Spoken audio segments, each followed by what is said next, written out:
All right, we are halfway done with Champions Cup, and we already have some insane throw-ins, some crazy redirects, and of course, some awesome putting. Let's talk about it.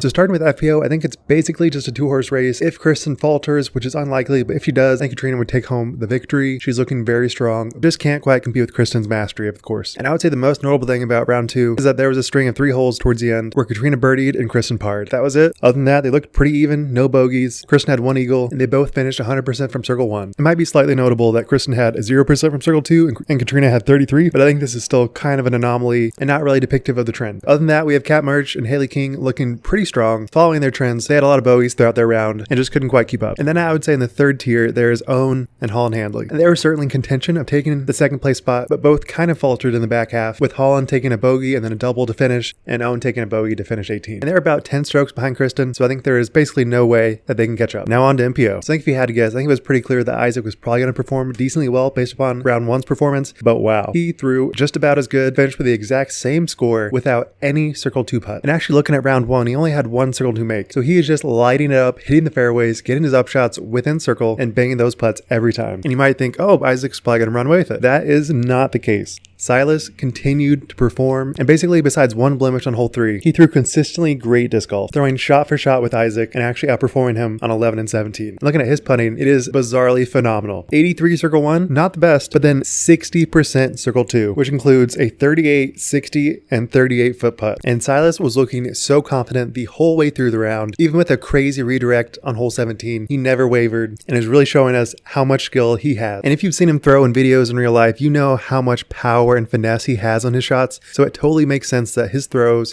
line up perfectly for this type of course. But I would say the top 2 players aren't even the most interesting about this entire round 2. Out of nowhere, we have Paul jumping up 30 spots with a 10 under round, which we thought was going to be like the hot round, but actually no, there was so many people that played hot. You have Chris with a 10 under through 13 and then just parred out, but man, he was looking so strong. If he just had a couple more birdies, he would have made it to lead card. And then you have Simon with an 11 under, who I didn't even really get to watch. He wasn't on coverage, he wasn't really talked about much, but he finished in 7th place. You have Anthony Barella, who had the insane throw-in, who had 11 birdies with 1 eagle, and if you count his throw-in as a circle 2 putt, which I think you do, then that is a 75% circle 2 percentage. And he finished the day with 92 circle 1. So I think it is clear to say that his game is performing pretty well in this course as well. We didn't get to see a lot of him on coverage, but I think based upon the scorecard, you have to assume he's going to play hot in round 3. And then also tied for 7th, we have Paul Oman and Robert Burge, which I think you could probably say are probably not going to perform the best in round 3 moving day, but they showed up very strong today. And without looking at too much of Robert's play today, I can definitely say that Paul is looking very strong, and with his unique form, it is just a delight to see him play. So I really hope we get to see him play more in round 3. He also finished 100% circle 1. And then just some notable things. I think this was definitely Joel's time to really show up and get to that lead card spot, because I think this course really lines up for his play style, but ultimately just kind of had a flat middle of his round where he had +1 going from hole 6 to 12, which you just cannot do on this type of course. There's so many other players that are throwing at least every other hole with a birdie, and he really needs to make these circle 2 putts to remain in contention. But then on the flip side, players that you would not suspect would be dominating. You have Micah Groth, who is, I think, about 17 years old.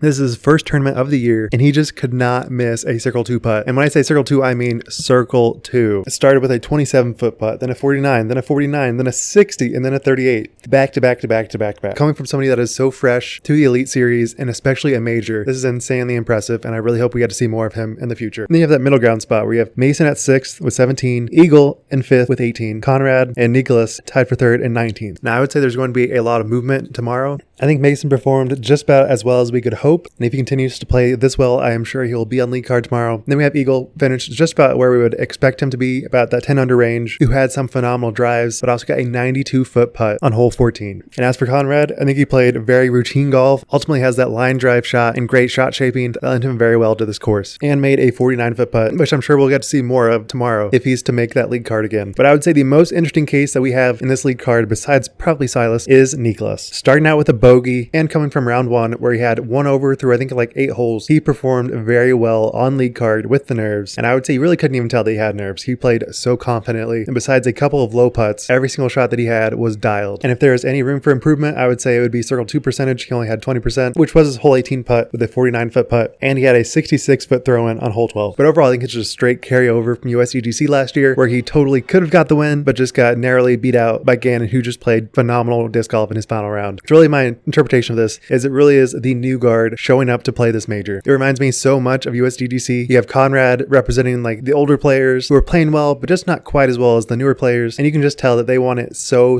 bad. And they have so much confidence in their putting, which is unparalleled in previous years. And I definitely think that Niklas's experience from USDGC is carrying over to this major, because if that was me, I would be very nervous, but he does not show any nerves, even when he needed to make a putt from about 27 in casual water. Totally insane. He had a wet shoe for the duration of the round and still performed so strongly. So overall, I cannot wait for the rest of this tournament. It is already shaping up to be one of the best. Thank you guys for watching. Make sure to subscribe for more. Wildrun signing out. Peace.